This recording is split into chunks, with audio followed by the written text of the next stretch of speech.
आप सबको जय मसीह की।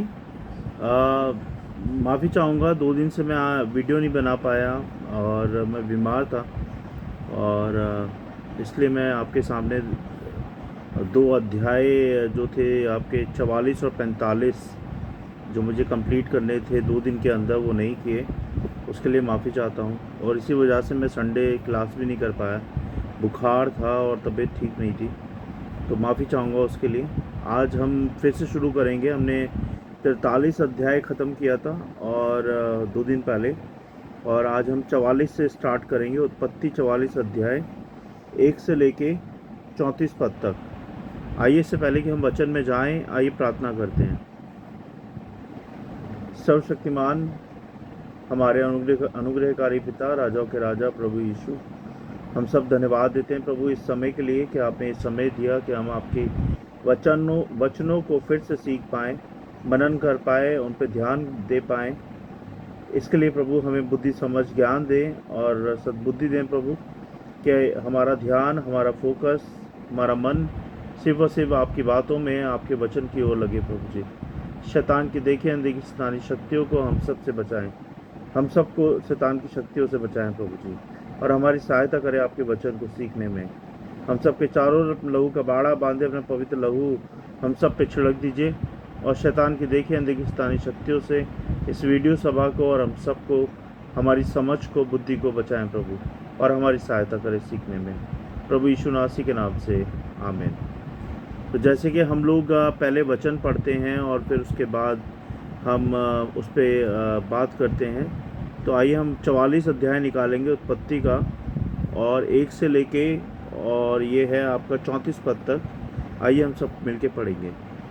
तब उसने अपने घर के अधिकारी को आज्ञा दी कि उन मनुष्यों के बोरों में जितनी भोजन वस्तु समा सके उतनी भर दे, और एक जन के रुपए को उसके बोरे के मुंह पर रख दे, और मेरा चांदी का कटोरा छोटे के बोरे के मुंह पर उसके अन्न के रुपए के साथ रख दे। यूसुफ की इस आज्ञा के अनुसार उसने किया। बिहान को भोर होते ही वे मनुष्य अपने गधों समेत विदा किए गए। वे नगर से निकले ही थे और दूर ना जाने पाए थे कि यूसुफ ने अपने घर के अधिकारी से कहा, उन मनुष्यों का पीछा कर और उनको पाकर उनसे कह कि तुमने भलाई की संति बुराई क्यों की है? क्या यह वह वस्तु नहीं जिसमें मेरा स्वामी पीता है और जिससे वह सकून भी विचार करता है? तुमने यह जो किया है, ये बुरा किया है। तब उसने उन्हें जा लिया और ऐसी ही बातें उनसे कही। उन्होंने उससे कहा, हे हमारे प्रभु, तू ऐसी बातें क्यों कहता है? ऐसा काम करना तेरे दासों से दूर रहे। देख, जो रुपया हमारे बोरा के मुंह पर निकला था, बोरे के मुंह पर निकला था, जब हमने उसको कनान देश से ले आकर तुझे फेर दिया, तब भला तेरे स्वामी के घर में से हम कोई चांदी व सोने की वस्तु क्यों कर चुरा सकते हैं? तेरे दासों में से जिस किसी के पास वह निकले, वह मार डाला जाए, और हम भी अपने उस प्रभु के दास जो जाएं। उसने कहा, तुम्हारा ही कहना सही है। जिसके पास वह निकले, वह दास सो मेरा दास होगा, और तुम लोग निरपराध ठहरोगे। इस पर वे फुर्ती से अपने बोरे को उतार भूमि पर रखकर उन्हें खोलने लगे।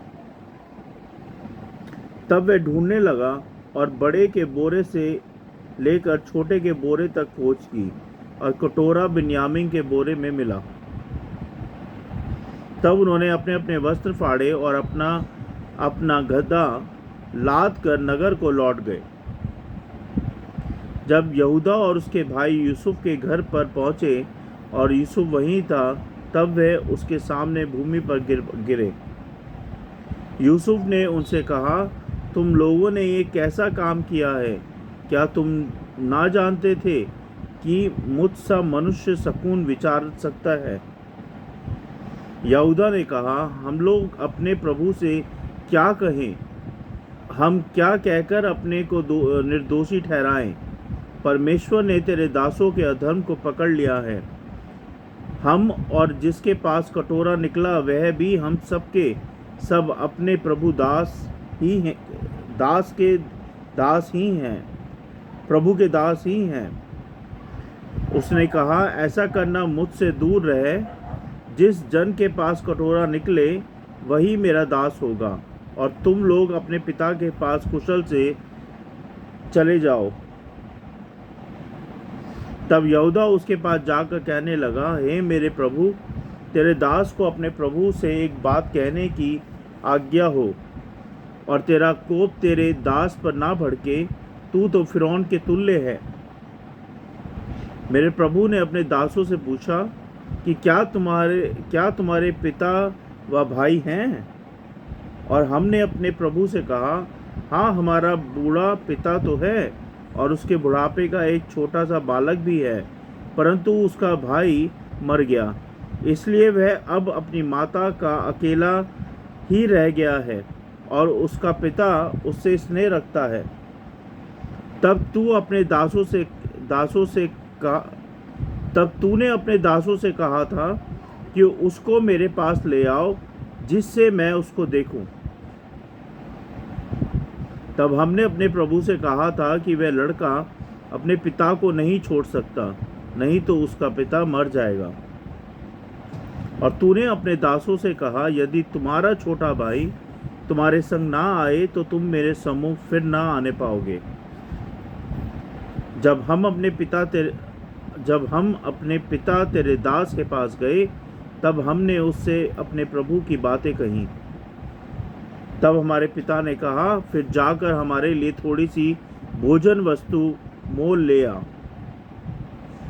हमने कहा, हम नहीं जा सकते।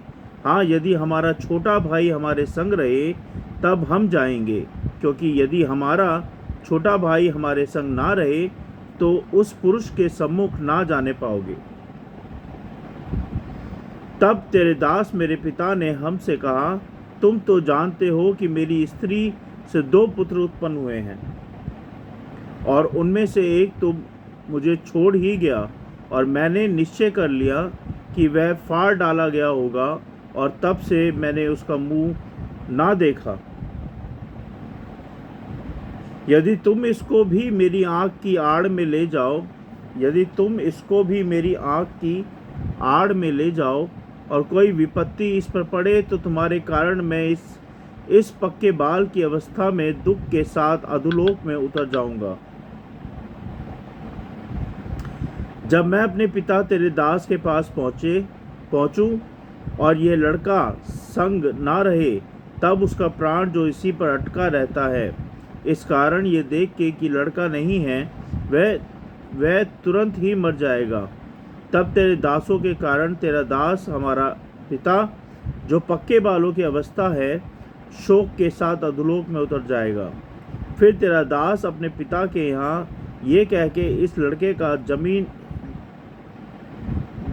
जामीन हुआ है कि यदि मैं इसको तेरे पास ना पहुँचा दूँ, तब तो मैं सदा के लिए तेरा अपराधी ठहरूंगा।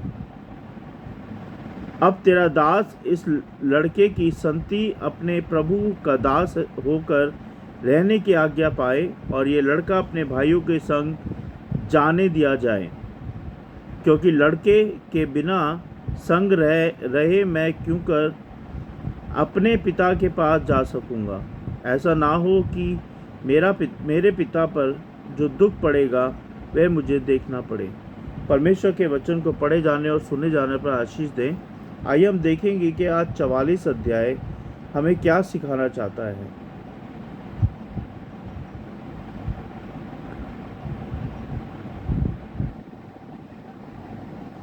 पहले हम इसका अध्याय का वचन और परिचय जान लें। 44 अध्याय यूसुफ की कहानी में एक महत्वपूर्ण मोड़ है। यह अध्याय हमें यह दिखाता है कि कैसे यूसुफ अपने भाइयों की परीक्षा लेता है, ताकि ये परखा जा सके कि वास्तव में बदल गए हैं या नहीं। यूसुफ जानबूझकर बिन्यामिन के बोरे में अपने चांदी का प्याला रखवाता है और फिर उसे चोरी के आरोप में गिरफ्तार करवाता है। इस घटना से पता चलता है कि भाई अब एकजुट हो चुके हैं और बिन्यामिन की सुरक्षा के लिए कुछ भी करने को तैयार हैं। और पिछले अध्याय में हमने, अगर आपको याद होगा, पिछले अध्याय में यूसुफ के भाइयों ने दूसरी बार मिस्र की यात्रा की थी और बिन्यामिन को भी साथ लाए थे। यूसुफ ने उन्हें भोजन दिया और उनके साथ भोजन भी किया, जिसमें उसने बिन्यामिन को विशेष सम्मान दिया था। लेकिन अभी तक उसने अपनी पहचान उनके सामने उजागर नहीं की थी। उत्पत्ति 44 में यूसुफ अपने भाइयों की निष्ठा और पश्चाताप को परखने के लिए एक और परीक्षा की योजना बनाता है। हम देखेंगे इसमें पहली बात, ये अध्याय में पहली बात क्या सिखाता है। चांदी का प्याला बिन्यामिन के बोरे में रखा जाता है ना।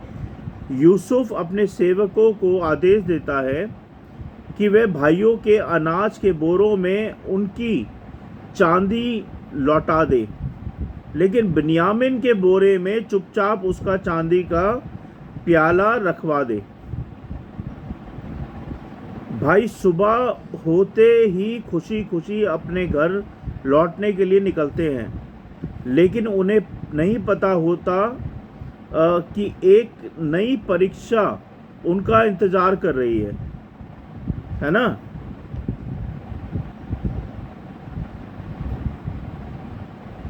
भाइयों को चोरी के झूठे आरोप में पकड़ा जाता है। जब वे रास्ते में होते हैं तो यूसुफ अपने सेवकों को उनके पीछे भेजता है और उनसे कहता है, तुमने मेरे मालिक का प्याला क्यों चुरा लिया, है ना। भाई हैरान हो जाते हैं, परेशान हो जाते हैं और अपनी निर्दोषता को साबित करने के लिए कहते हैं, यदि किसी के पास वे प्याला मिले तो वह व्यक्ति मर जाए और बाकी सब गुलाम बन जाएंगे। जब सेवक भाइयों के बोरों की तलाशी होती है तो अंत में बिन्यामिन के बोरे में प्याला मिल जाता है चांदी का, और यह देखकर सभी भाई आश्चर्यचकित और दुखी हो जाते हैं। तीसरी बात, भाइयों की परीक्षा। क्या वे बिन्यामिन को छोड़ देंगे, है ना। देखेंगे हम आगे। भाइयों को वापस यूसुफ के पास ले जाया जाता है और यूसुफ कहता है कि बाकी सभी भाइयों को आज़ाद कर दो, लेकिन बिन्यामिन को गुलाम बनाकर रहना होगा। और यह सुनकर सभी भाई बहुत परेशान हो जाते हैं, क्योंकि वे जानते हैं कि यदि वे बिन्यामिन को लेकर वापस नहीं गए तो उनके पिता याकूब का दिल टूट जाएगा। चौथी बात, यहूदा का आत्मसमर्पण और भाईचारे की भावना। यहूदा यूसुफ से विनती करता है कि वह बिन्यामिन को छोड़ दे और उसकी जगह उसे गुलाम बना ले।